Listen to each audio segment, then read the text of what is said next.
শীতের দিনের গরম গরম পাকোড়া খাওয়ার মজাই আলাদা।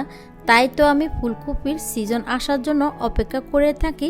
আসসালামু আলাইকুম এভরিওয়ান, ওয়েলকাম টু কোহিনুস কিচেন। আজকে আমি তৈরি করব মুচমুচে ফুলকপির পাকোড়া। এই পাকোড়াগুলো খেতে এতটাই মজার, আপনার বারবার তৈরি করে খেতে ইচ্ছে করবে। আশা করছি আজকের এই পাকোড়ার রেসিপি আপনাদের কাছে খুব ভালো লাগবে এবং সহজ লাগবে।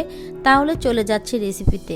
ফুলকপির পাকোড়া তৈরি করার জন্য এখানে আমি বেশ বড় সাইজের একটা ফুলকপি নিয়েছি। ফুলকপির পিছনের সবুজ অংশটা আমি কেটে ফেলে দিয়েছি। এখন ফুলকপিগুলোকে আমি এরকম বড় করে কেটে নিচ্ছি প্রথমে। আর দেখতেই পাচ্ছেন ফুলকপির ফুলগুলো কিন্তু সাইজে অনেক বড়, এত বড় দেওয়া যাবে না, এগুলোকে কেটে ছোট ছোট করে নিতে হবে।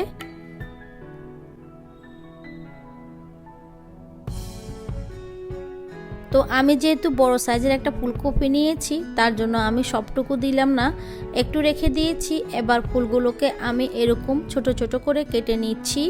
আর দেখতে পাচ্ছেন ডাটাটা আমি কিন্তু পিছনের অংশে রেখে দিয়েছি, এতে করে আমাদের ফুলকপিগুলো যখন কোট করব দৌড়ে তেলের মধ্যে দিতে সুবিধা হবে। তো এরকম ছোট করে আমি সবগুলো কেটে নিয়েছি, দেখিয়ে দিচ্ছি। দেখতে পাচ্ছেন সবগুলো কিন্তু একই সাইজের করে কেটে নিয়েছি, আবার বেশি ছোট করবেন না। এবার আমরা ফুলকপিগুলোকে বাফে দিব। তার জন্য চুলায় একটা প্যানে আমি পর্যাপ্ত পরিমাণে পানি দিয়ে দিয়েছি আর হাফ চা চামচ লবণ দিয়ে দিয়েছি। এখন নেড়ে ছেড়ে দিচ্ছি, পানিটা বলক আসা পর্যন্ত অপেক্ষা করব। আর পানির মধ্যে হাফ চা চামচ লবণ অবশ্যই দিয়ে দিবেন, এতে করে ফুলকপি পাকোড়ার ভিতরে লবণটা খুব ভালোভাবে ঢুকে যেতে পারবে। পানির বলকটা যখন উঠে যাবে তখন ফুলকপিগুলো পানির মধ্যে দিয়ে দিতে হবে। এবার ফুলকপিগুলোকে আমরা 4 থেকে 5 মিনিট ভাপিয়ে নিব। এর থেকে বেশি কিন্তু ভাপাতে যাবেন না, এতে করে ফুলকপিগুলো ভেঙে যাবে। 4 থেকে 5 মিনিট ভাপিয়ে নেওয়ার পরে ফুলকপির কালারটা কিন্তু চেঞ্জ হয়ে গিয়েছে, দেখতেই পাচ্ছেন। আর এটা যখন সিদ্ধ হয়ে যাবে তখন কিন্তু অনেকটাই সফট হয়ে যাবে। তো আমার এটা সিদ্ধ হয়ে গিয়েছে, এখন আমি চুলা থেকে নামিয়ে নিচ্ছি। ফুলকপিগুলোকে গরম পানি থেকে উঠিয়ে একটা স্ট্রেনারে রেখে দিতে হবে যেন পানিটা ঝরে যায়। এবার পাকোড়ার জন্য আমরা একটা ময়দার ব্যাটার তৈরি করে নিব। একটা মিক্সিং বোলে আমি এখানে হাফ কাপ নিয়ে নিচ্ছি ময়দা, 1/4 কাপ দিয়ে দিচ্ছি কর্নফ্লাওয়ার। আপনাদের হাতের কাছে যদি কর্নফ্লাওয়ারটা না থাকে সেক্ষেত্রে চালের গুঁড়োও দিতে পারেন। কর্নফ্লাওয়ার বা চালের গুঁড়োটা দিলে পাকোড়াটা অনেক বেশি ক্রিস্পি হবে।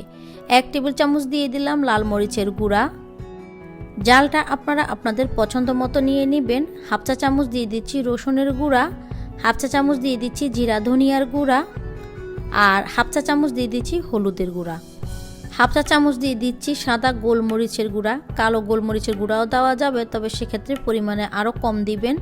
আর হাফ চা চামচ দিয়ে দিচ্ছি আদা বাটা। আপনাদের হাতের কাছে যদি আদার গুঁড়াটা থাকে সেক্ষেত্রে আদার গুঁড়াও দিতে পারেন। আমার হাতের কাছে আদার গুঁড়াটা ছিল না, তার জন্য আমি আদা বাটাটা দিয়েছি। আর টেস্ট অনুযায়ী দিয়ে দিয়েছি লবণ। এবার সব কিছুকে একসঙ্গে খুব ভালোভাবে মিক্স করে নিতে হবে।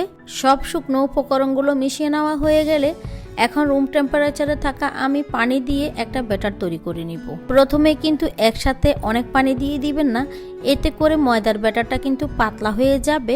অল্প অল্প করে পানি দিয়ে একটা ব্যাটার তৈরি করে নিতে হবে। আর এই ব্যাটারটি বেশি ঘন বা বেশি পাতলা হবে না, একটা মিডিয়াম থিকনেসে রেখে দিতে হবে। ঘনত্বটা আমি আপনাদেরকে বুঝিয়ে দিচ্ছি। ব্যাটারের মধ্যে একটা আঙ্গুল ডুবিয়ে যখন আঙ্গুলটা কোট হয়ে যাবে তখন বুঝতে হবে ব্যাটারটা একদমই পারফেক্ট হয়েছে। এবার আগে থেকে যে আমরা ফুলকপিগুলোকে ভাপিয়ে রেখেছিলাম সবগুলো ফুলকপির টুকরো এই ব্যাটারের মধ্যে দিয়ে দিতে হবে। সবগুলো ফুলকপির টুকরো দেওয়া হয়ে গেলে এবার হাত দিয়ে খুব ভালোভাবে ফুলকপির টুকরোগুলোকে ব্যাটারের সঙ্গে কোট করে নিতে হবে। মেশানোটা খুবই আস্তে ধীরে করতে হবে, কারণ ফুলকপিগুলোকে আমরা আগে ভাপিয়ে রেখেছিলাম। বেশি তাড়াতাড়ি করলে এই ফুলকপিগুলো ভেঙে যেতে পারে। দেখতে পাচ্ছেন খুব ভালোভাবে মেশানো হয়ে গিয়েছে। ফুলকপির গায়ে ঠিক এরকম করে কোটিং করে নিতে হবে। আমি কাছ থেকে দেখিয়ে দিচ্ছি, দেখতে পাচ্ছেন ঠিক এরকম করে কিন্তু কোটিংটা করে নিতে হবে। এবার আমরা এগুলোকে ভাজতে চলে যাব। তার আগে চুলায় একটা প্যানে আমি পর্যাপ্ত পরিমাণে তেল গরম করে নিয়েছি। এখন ফুলকপির টুকরোগুলোকে আমি তেলের মধ্যে দিয়ে দিচ্ছি। তেলটাকে খুব ভালোভাবেই কিন্তু গরম করে নিতে হবে। আর চুলার হিটটা থাকবে মিডিয়ামে করে কিন্তু এই ফুলকপির পাকোড়াগুলোকে ভেজে নিতে হবে। ফুলকপি তো খুব তাড়াতাড়ি সিদ্ধ হয়ে যায়। এছাড়াও আমরা বাপিয়ে নেওয়ার সময় 40% সিদ্ধ করে নিয়েছি। আর এই ফুলকপিগুলোকে তেলের মধ্যে দিলে কিন্তু খুব তাড়াতাড়ি ভাজা হয়ে যাবে। এবার দুই পাশটা খুব ভালোভাবে উল্টিয়ে পাল্টিয়ে গোল্ডেন ব্রাউন কালার করে ভেজে নিতে হবে। একটু কালার হয়ে গেলে কিন্তু এগুলোকে উঠিয়ে নিতে হবে। যখন দেখবেন তেলের মধ্যে বুদবুদ কমে গিয়েছে তখনই বুঝতে হবে পাকোড়াগুলো ভাজা হয়ে গিয়েছে। আর পাকোড়ার উপরে খুব সুন্দর একটা কালার চলে এসেছে আর পাকোড়াগুলো অনেক বেশি ক্রিস্পি হয়েছে। তখনই পাকোড়াগুলোকে তেল থেকে উঠিয়ে একটা কিচেন টিস্যুর উপর নিয়ে নিতে হবে। তো সবগুলো পাকোড়া আমি এভাবে করে ভেজে নিব। আর দেখতে পাচ্ছেন এটা কতটা লোভনীয় হয়েছে। এই গরম গরম পাকোড়াগুলো এখন আমি পরিবেশন করে নিচ্ছি।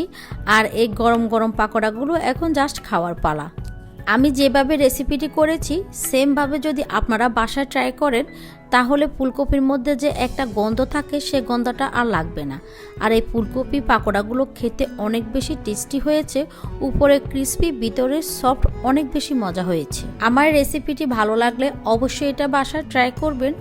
আর আমার ভিডিওগুলো যারা ইউটিউব চ্যানেল থেকে দেখছেন তারা আমার চ্যানেলটিকে অবশ্যই সাবস্ক্রাইব করে দিবেন আর পাশে থাকা আইকনটা ক্লিক করে রাখবেন যাতে করে আমি নতুন কোনো ভিডিও আপলোড দেওয়ার সাথে সাথে আপনার কাছে নোটিফিকেশন চলে যায়। তাহলে আজকের মতো এখানে বিদায় নিয়ে নিচ্ছি। আল্লাহ হাফেজ।